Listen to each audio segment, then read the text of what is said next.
Jadi kalau kita lihat ya guys, menurut gue tren sosial media sekarang ini lagi kayak zaman-zamannya kita mengglorifikasi kesibukan. Secara nggak sadar itu jadi kayak kalau kita nggak sibuk, itu kita nggak pantas untuk sukses. Tren-tren video motivasi yang beredar kayak stay hard, life is all about grinding, never stop 24/7. Kalau kita sekedar telan mentah-mentah tanpa memahami konteksnya, schedule yang gue pakai sebelumnya itu cuma ngebuat gue sibuk aja. Sibuk tapi nggak produktif. Dan kenapa gue bisa ngatur schedule kayak gitu ya, jadwal seperti itu? Karena dulu pandangan gue mungkin masih keliru ya, mengaitkan produktivitas dengan penderitaan. Jadi semakin banyak yang kita kerjakan, belum tentu semakin bertambah kualitas kinerjanya. Semakin bertambahnya jam kerja, itu belum tentu mencerminkan produktivitas.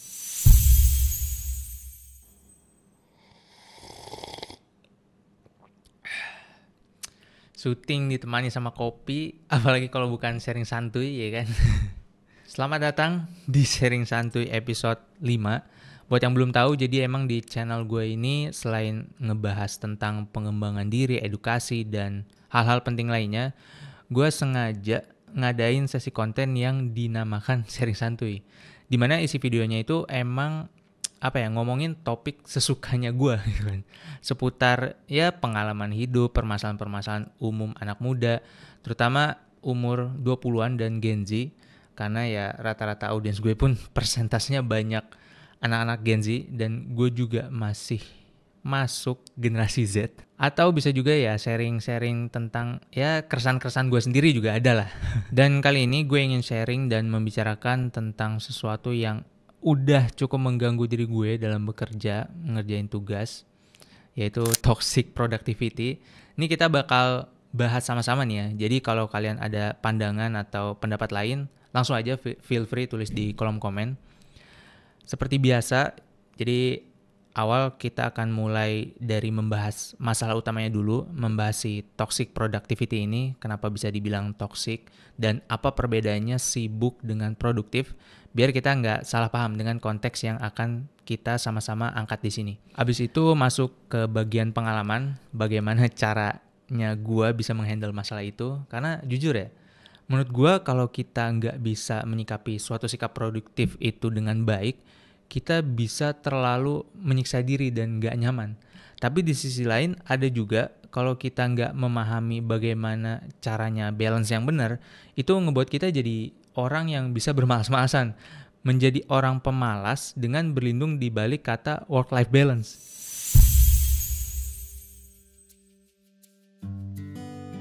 Oke, pertama kita bakal coba bahas definisi dan konteks yang akan kita bicarakan ya. Jadi buat yang belum tahu, simpelnya toxic productivity itu adalah kondisi di mana kita merasa harus terus-menerus melakukan hal yang produktif. Kalau kita istirahat nih atau nggak ngelakuin apa-apa, itu rasanya kayak ngebuang-buang waktu, ngerasa bersalah. Misalnya kita lagi nonton film bentar, tiba-tiba kepikiran, ini gue ngapain buang-buang waktu gini ya? Harusnya gue kerjain tugas lain nggak sih? Padahal kondisinya itu kita udah kerja seharian dari pagi. Atau misal lagi makan bareng keluarga, tapi isi kepalanya mikirin kerjaan terus. Jadi kita nggak nyambung dengan obrolan di meja makan. Bisa juga bikin to-do list yang nggak realistis, terus ngerasa bersalah gara-gara nggak kecapai agenda to-do listnya. Jadinya ya malah pusing sendiri gitu kan. Kita akhirnya nggak bisa merasa hadir, bener-bener nggak ngerasa hadir di momen yang sedang kita jalani. Pas lagi kerja kepikiran liburan, pas lagi liburan malah kepikiran kerjaan. Jadi kita nggak pernah bener-bener live in the moment gitu. Dan konsekuensinya ya kalau hal kayak gitu terus terjadi gitu ya, terjadi terus-terusan, kita bisa kejebak di lingkaran yang bikin kita capek, pola yang melelahkan, bener-bener bisa bikin kita mental draining. Apalagi ditambah konten-konten motivasi yang sering kita lihat gitu kan. You're not putting in the work. You have to do more. You gotta stop telling yourself that you're doing enough. In life, it's never enough until you feel this overwhelming feeling. Stay hard. If you believe that I need extra sleep after a night out, you are lame. I'll go to bed at 6 a.m. and I'll wake up at 6:01 and start doing push-ups. I'll go to bed at 6 a.m. and I'll wake up 1 minute before that at 5:59. Minus 1 minute sleep. That's what I do. That's how I do it. I don't need to sleep for weeks if I don't want to sleep. Bayangin aja kita seharian bener-bener udah capek kerja, produktif seharian. Tapi kita masih dibayang-bayang sama konten motivasi kayak gitu. Kita bisa jadi malah overpush, kejebak toxic productivity. Sebenarnya konten motivasinya nggak salah sama sekali, cuma yang terjadi kebanyakan dari kita salah memahami konteks dari videonya. Dan inilah menurut gue salah satu faktor kita kejebak dalam toxic productivity, ngebuat kita selalu ngerasa kurang produktif. Salah memahami konteksnya di mana. Jadi gini guys, biasanya video-video motivasi kayak gitu sebenarnya lebih ditujukan untuk orang-orang yang emang masih suka malas-malasan, banyak nunda-nunda kerjaan, bukan untuk orang-orang yang emang kesehariannya udah produktif dan cukup disiplin. Dan sebaliknya, ada konten atau reminder balance itu penting. Istirahat itu bagian dari produktivitas, ngajak kita untuk slow living. Ya, ini ditujukan untuk orang-orang yang udah memiliki ritme kerja yang produktif dan disiplin. Atau bahkan bisa jadi untuk orang-orang yang overwork, bukan untuk orang-orang yang masih struggle ngatur waktu, masih kebanyakan rebahan. Karena ya malah bisa jadi pembenaran untuk nggak ngelakuin apa-apa. Jadi masing-masing konten atau reminder kayak gitu ada konteks dan tujuan, target audiensnya masing-masing. Dengan kita paham hal kayak gitu, kita jadi bisa do our best tanpa memaksakan diri, tanpa mengabaikan hal-hal penting lainnya selain bekerja. Karena ya produktif itu bukan dilihat dari seberapa lama jam kerja kita, tapi dari seberapa penting hal yang kita kerjain. Kalau kita menilai value produktif itu dari jam kerjanya aja, mungkin kita jadi menyamakan antara manusia dengan mesin, yang dimana hitungannya linear. Kalau jam kerjanya ditingkatkan, maka hasil produksinya akan semakin banyak, semakin produktif. Sedangkan manusia nggak kayak gitu. Kadang effort jam kerja yang digunakan nggak selamanya sama dengan kualitas yang dihasilkan. Dan ini bisa kita coba kaitkan dengan teori law of diminishing return. Ketika beban tugas ditambah, jam kerja, tekanan, itu pada titik tertentu akan mengalami penurunan kualitas, penurunan hasil. Contoh simpelnya, ketika kerja 5 jam, itu mungkin bisa menghasilkan kualitas A+. Habis itu saat kerja 8 jam non-stop nih ya, itu bisa menghasilkan kualitas A. Tapi ketika ditambah menjadi 12 jam, itu bisa malah menghasilkan kualitas B-. Ditambah nggak cuma itu, mungkin ada efek stres dan kelelahan juga. Jadi semakin banyak yang kita kerjakan, belum tentu semakin bertambah kualitas kinerjanya. Semakin bertambahnya jam kerja, itu belum tentu mencerminkan produktivitas. Kalau gue pribadi, sekarang alhamdulillah udah cukup bisa menikmati waktu. Dalam artian gini, kalau diingat-ingat, gue itu dulu cukup strict banget sama waktu. Kayak semua waktu luang yang ada, pokoknya harus gue isi hal-hal yang dikatakan kegiatan produktif. Jadi dulu itu pernah di fase, misal ada 30 menit waktu luang nih, gue langsung kayak, ngapain lagi ya? Oke, buka Medium, baca artikel, baca jurnal, ambil buku, baca buku.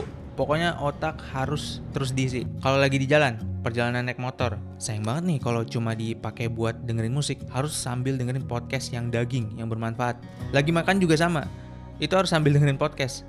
Jadi kayak menuntut untuk mengisi setiap celah waktu yang ada. Bener-bener kayak intens gitu. Harus ini, harus itu. Jadi gue kayak dipaksa untuk merasa waktu luang itu harus diisi hal bermanfaat, hal produktif. Bahkan mau istirahat sebentar atau mau sekedar nonton satu episode drakor, itu rasanya harus dipaksain. Karena selalu kepikiran, ini gue ngapain malah nonton ya? Harusnya gue bisa lakuin hal lain yang lebih produktif gak sih? Walaupun kondisinya itu gue udah nyelesain banyak kerjaan, tapi masih aja kayak ngerasa bersalah gitu, gak produktif. Padahal nonton satu episode doang, which is itu paling ya cuma 30-40 menitan gitu kan. Akhirnya ya gue gak bisa menikmati momen dan bener-bener gak nyaman rasanya. Kalau kalian mau lihat, ini perbedaan schedule gue. Ini salah satunya aja ya. Jadi ini antara schedule, to-do list, perbedaan yang gue buat waktu dulu dan yang sekarang. Nah, yang dulu itu bener-bener full. Blok waktunya gue pakai untuk kerja terus, dari pagi sampai malam. Dan ini bisa dibilang hampir setiap hari kali ya. Yang sekarang, gue lebih mencoba ngasih ruang untuk diri gue menikmati waktu dengan gak ngelakuin apa-apa atau main game, Netflix. Jadi gue menjadwalkan waktu-waktu untuk hiburan. Tapi anehnya ya guys, gue gak tahu kenapa hasil pekerjaan gue itu malah jadi bertambah. Kayak contoh sederhananya nih ya, Di sela-sela gue ngurusin bisnis, video brand, gue sempet bisa untuk upload 2 video YouTube di 1 bulan. Padahal sebelumnya 1 video aja susahnya minta ampun gitu kan. Bahkan bisa sampai 2 bulan baru upload video baru. Dan entah kenapa gue jadi bisa lebih enjoy jalanin day to day life gue. Ide jadi lebih gampang masuk, ngerjain tugas dan kerjaan juga jadi lebih enjoy. Schedule kayak gini tuh udah gue coba dari 2 bulan kemarin. Jadi pas gue lihat perbedaan hasilnya, ketika gue mengizinkan diri gue untuk istirahat, ngeluangin waktu untuk menghibur diri gue, itu justru hasilnya jadi lebih produktif. Hasil dari gue memanfaatkan waktunya jadi lebih berkualitas. Akhirnya dari situ gue bisa mulai menerima dan sadar, ya kalau kita itu bukan mesin yang kalau ditambah jam kerjanya, ditambah energinya langsung berbanding lurus menghasilkan output atau hasil yang sama. Schedule yang gue pakai sebelumnya itu cuma ngebuat gue sibuk aja. Sibuk tapi nggak produktif. Dan kenapa gue bisa ngatur schedule kayak gitu ya, jadwal seperti itu? Karena dulu pandangan gue mungkin masih keliru ya, mengaitkan produktivitas dengan penderitaan. Gimana tuh maksudnya? Jadi kayak apa ya, secara nggak langsung tuh kayak gue nganggep kita itu baru bisa dibilang produktif kalau kita udah menderita. Misalnya, kalau kerjaan yang gue kerjain nggak bikin gue stres, berarti belum produktif. Kalau masih ada nyantainya, tandanya gue nggak bisa sukses. Kalau kerjanya nggak sampai capek banget, tandanya gue belum kerja keras. Nah, yang begini-begini nih, jujur sering bikin gue ngerasa bersalah. Even yang gue lakukan itu udah produktif, gue masih ngerasa harus ngelakuin lebih lagi dan lagi. Jadinya ya gue nggak bisa menikmati proses yang sedang gue jalani, karena gue selalu berada dalam keadaan terpaksa, selalu ngerasa kurang, selalu ngerasa bersalah. Dan ini take a lot of energy. Banyak banget energi yang kebuang. Itulah kenapa 2 bulan belakangan ini tadi, gue sedikit ingin bereksperimen dengan mengizinkan diri gue untuk memberikan jadwal untuk istirahat, untuk menghibur diri gue. Dan so far, gue ngerasa result yang gue hasilkan itu lebih oke, lebih gokil. Dan gue bisa ngerasa lebih enjoy, menikmati prosesnya. Itu menurut gue yang bisa ngasih gue stamina untuk terus nekunin hal yang sekarang lagi gue lakuin, hal yang lagi gue kerjain. Karena kalau misalnya gue selalu ngerasa terpaksa, ngerasa kurang, ngerasa bersalah, mungkin gue bisa nyerah di tengah jalan, energi gue udah keburu habis.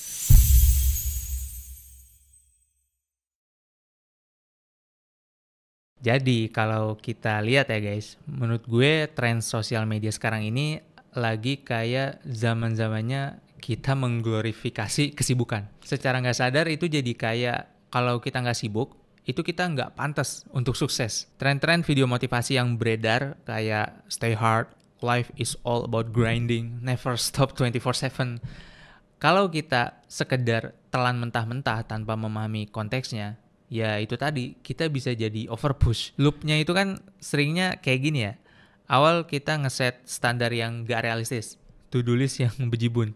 Terus kita kerjain tugas sambil ada kayak rasa paksaan. Habis itu ketika kita tidak bisa memenuhi itu semua, akhirnya malah ngerasa bersalah. Dan energi kita habis digunakan untuk nyalahin diri sendiri, yang padahal bisa kita pakai untuk fokus ke hal-hal yang lebih penting. Nah, menurut gue, supaya kita nggak kejebak di lingkaran itu, kita harus paham dulu bahwa kita itu ada macam-macam jenis pekerjaan. Dan masing-masing jenis pekerjaan itu cara perlakuannya juga berbeda-beda. Contohnya nih, ada jenis pekerjaan yang mungkin membutuhkan creative thinking, kayak nulis, bikin konten, desain, atau brainstorm ide-ide baru, menentukan sebuah keputusan. Itu jenis kerjaan yang nggak bisa dilakukan terus-menerus. Dibanyakin jam kerjanya itu nggak bisa. Kita butuh waktu untuk merefresh diri kita, untuk ngecas, cari inspirasi, sehingga ide-ide ataupun keputusan-keputusan yang dihasilkan itu bisa lebih baik. Ada juga jenis pekerjaan yang lebih ke repetitive task atau pekerjaan teknikal kayak input data, administrasi, riset data, atau sekedar operasional harian. Ini biasanya lebih bisa diatur secara jam kerjanya. Jenis pekerjaan yang kayak gini mungkin bisa dengan menambah jam kerja, hasilnya jadi lebih banyak tugas yang diselesain. Jadi beda-beda tuh. Makanya semakin sibuk diri kita, semakin banyak jam kerja yang kita tambahkan, itu nggak selalu ngejamin memiliki hasil yang meningkat juga. Nggak ngejamin hasilnya makin produktif. kita menjadi produktif itu nggak ngejamin. Bahkan bisa jadi secara kualitas hasil itu bisa menurun. Karena bisa jadi sibuk yang kita lakukan itu cuma yang penting mengerjakan sesuatu, bukan mengerjakan sesuatu yang penting. Tapi tetap, gue pun paham, kalau kita punya impian atau sesuatu yang besar ingin kita kejar, kita harus melakukan effort yang lebih. Keinginannya besar, ya effortnya juga harus besar ya kan. Tapi bukan berarti seluruh schedule yang kita punya diisi blok kerja, grinding 24/7. Bukan. Tapi artinya adalah effort kita dalam menentukan prioritas itu harus lebih baik. Mana yang penting, mana yang enggak. Contoh simpelnya, misal yang awalnya mungkin kita nonton entertainment content, drakor atau main game, bisa sampai 5 jam setiap hari. Nah, ini kita batasin, jadi cukup 2 jam aja. Yang tadinya tiap minggu nongkrong terus, sampai-sampai topik obrolannya itu aja. Gosipin orang, julidin orang. Nah, ini dikurangin. Misal jadi 2 kali setiap bulan.